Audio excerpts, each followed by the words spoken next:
Hey everyone, and welcome to Voices of Hope. I'm Ross Wilsey. And I'm Mike Wade. Each episode, we sit down to talk about what it means to live well, physically, emotionally, spiritually, and beyond. We'll look at how wellness shapes us as individuals, families, communities, and even the wider world around us. Through real stories and honest conversations, we'll explore what hope looks like and how it grows right here in the New River Valley.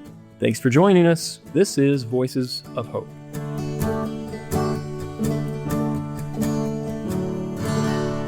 Let's take a quick trip back in time. Our destination, Monday, December 15th, 1975. Gerald Ford is President of the United States. The number one song on the Billboard Hot 100 chart is That's the Way I Like It by Casey and the Sunshine Band. And the CBS evening lineup that night will feature A Charlie Brown Christmas, followed by Perry Como's Christmas in Mexico special. It also happens to be Karen Rodden's first day on the job at NRVCS. Fast forward to December 15th, 2025, and Karen is still showing up to work every day, doing her part to help those in need.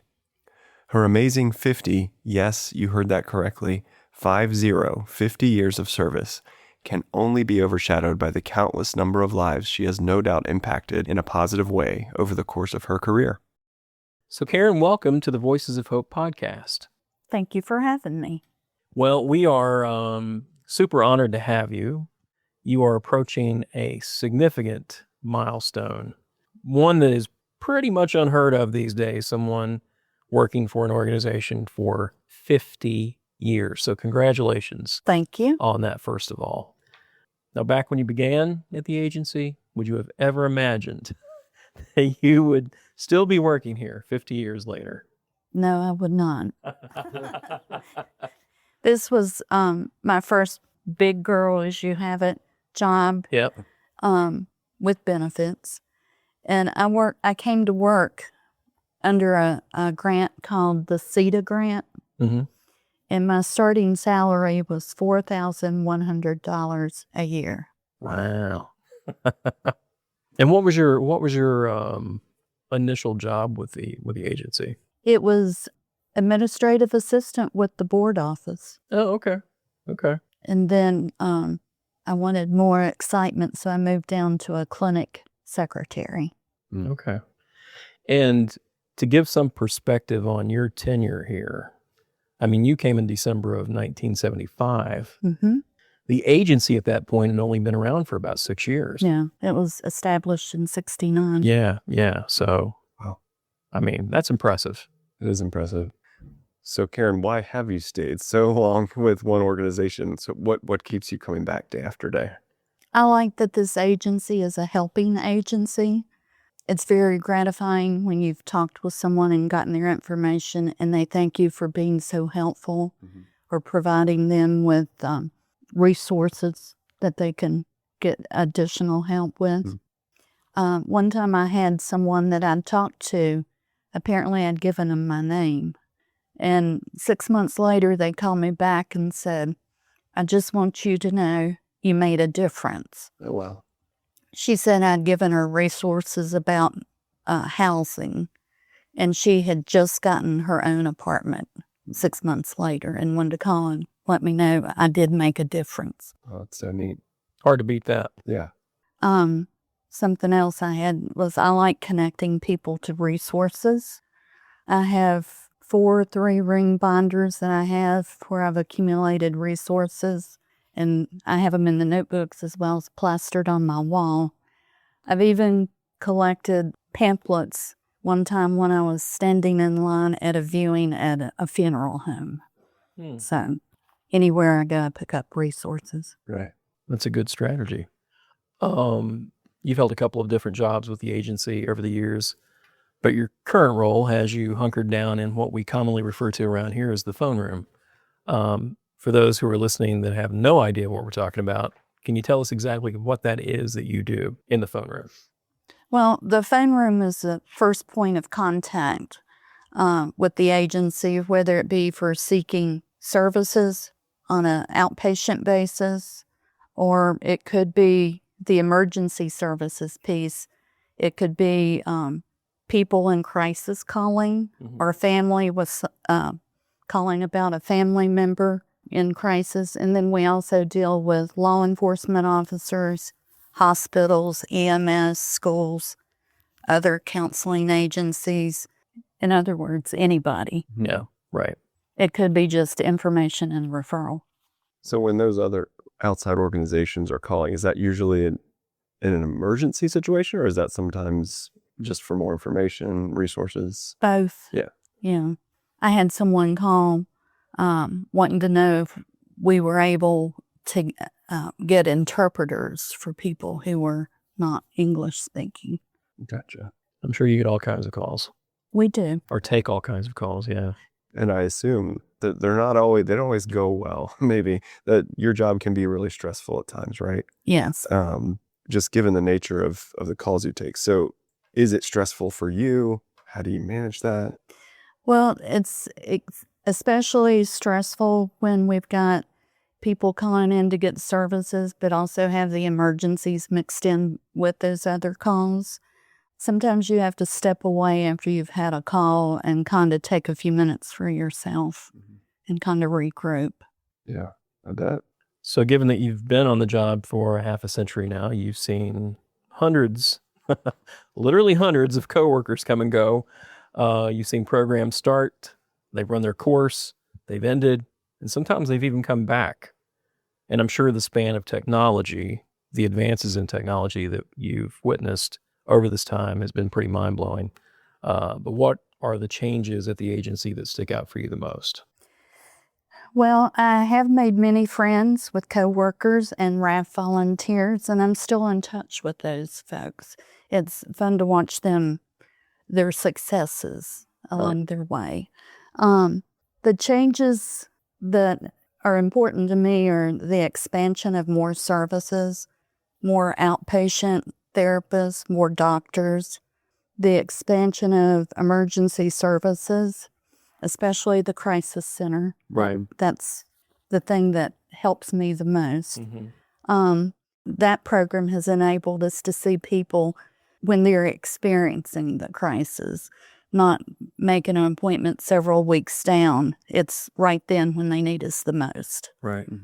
We've also expanded the emergency services with the CTAC program with our co-responders out in the community going out with police officers. Yeah. So that's helped a lot too. I'm sure. And WebEx. That helps us communicate with the therapist. Even if they're on the phone, they can type back to us if we need to give them information. I bet that is useful because I just messaged you today, maybe for the first time ever, but on WebEx, and I saw that you were on a phone call. And so I knew, well, she's busy, so I'm just going to send her this quick message and she'll get back to me when she can. So. When we're working on several cases at one time with emergency services, that enables us to know who's working on what case so we can just message him directly rather than calling and then them having to call back. That's great. So it speeds up the whole process. I bet. Well, aside from the obvious answer, which is getting older, as we all do and we all have, how have you changed over the last 50 years?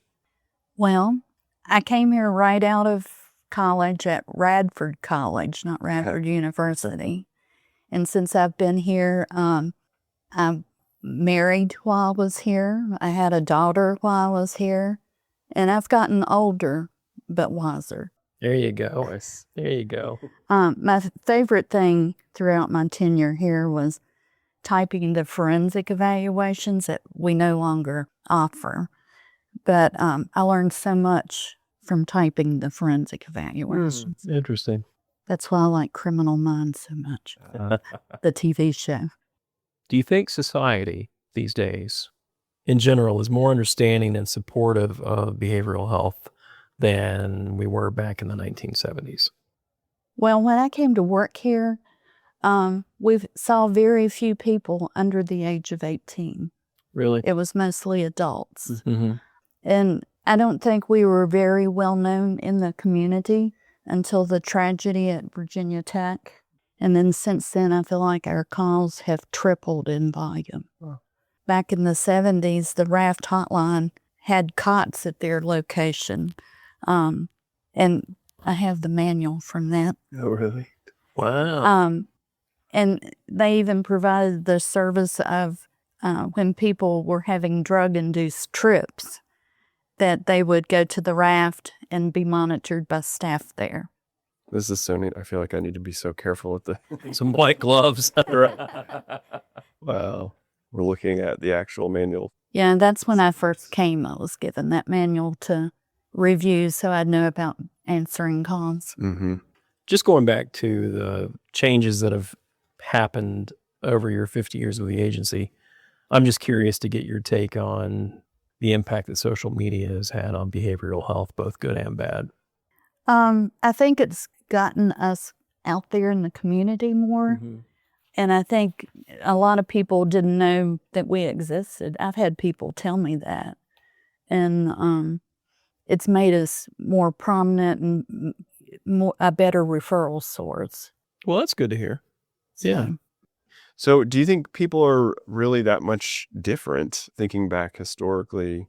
Have things gotten worse from your perspective, or? I don't think people are any different, but their problems seem worse than in the past. The housing shortage is a big part of their problems, and addiction problems seem worse because of the availability of different types of substances on the streets. Some people still have a stigma about mental health and accepting that there is such a thing. Mm-hmm. But I think little did they know, sooner or later, every family is touched in some way by either mental health or substance use issues. Yeah, sure. Absolutely. Well, it's strange to think about, but the day will come when Karen Rodden no longer works at New River Valley Community Services. So after that day comes and goes, how would you like to be remembered? Well, I'd like to be remembered as a strong advocate for people with mental health and substance abuse problems. I'm also a strong advocate for speaking up for services that are dear to my heart, because I have firsthand knowledge of how important those services are to the community. Yeah. Well, I'm sure you'll be remembered that way. No doubt. Yeah. And a troublemaker. And a troublemaker. That too. Yeah. Yeah, there's that. So, being the Voices of Hope podcast, we always like to ask this question. What does the word hope mean to you? To me, hope means while I'm talking to the people that call in, they will come in and get the help that we have to offer to help make it the change that they're looking for in their lives. When I'm talking to people, I try to provide active listening and hope to each person that calls in. Mm-hmm. I mean, at the end of the day, that's really what everyone who calls in here is looking for, is a little bit of hope. Yes, and they will thank you. Yeah. And especially if you congratulate someone on whether it's 3 weeks, 3 months, 3 years of sobriety. Mm-hmm. They said, thank you, that means so much to me. Yeah, yeah. Well, any final words of wisdom for our listeners out there? Well, always speak out for the things you believe in and enjoy the music. I mean, you can't argue with that. I guess before we let you go, we do have to ask, because we both know you're a huge Rolling Stones fan. Mm-hmm. What's your go-to Rolling Stones song? Or give me a top 3. It's only rock and roll, but I like it. Okay, that's a solid one. Jumpin' Jack Flash. Yeah. And The Girl with Faraway Eyes. Oh, yeah. Nice. Very cool. And I also like bluegrass. Do you? Mm-hmm. Okay. All right. You got a favorite bluegrass band or performer? Well, Bill Monroe. Yeah. The father of bluegrass. Oh, yeah, for sure. And my dog likes bluegrass music. Oh, yeah? Pretty cool. Well, thank you, Karen. This has been a pleasure and an honor, like Mike said at the beginning, to have you on our podcast. And we're just so happy for you. And so thank you. Thank you both Our for pleasure. having me. Absolutely. Absolutely our pleasure. Thanks for listening to Voices of Hope. If you enjoyed today's conversation, we'd love for you to rate and review the podcast and help us spread the word. Voices of Hope is a production of New River Valley Community Services. To learn more or listen to past episodes, visit nrvcs.org/podcast. And remember, hope grows when we share it. So keep the conversation going, and we'll talk to you next time on Voices of Hope.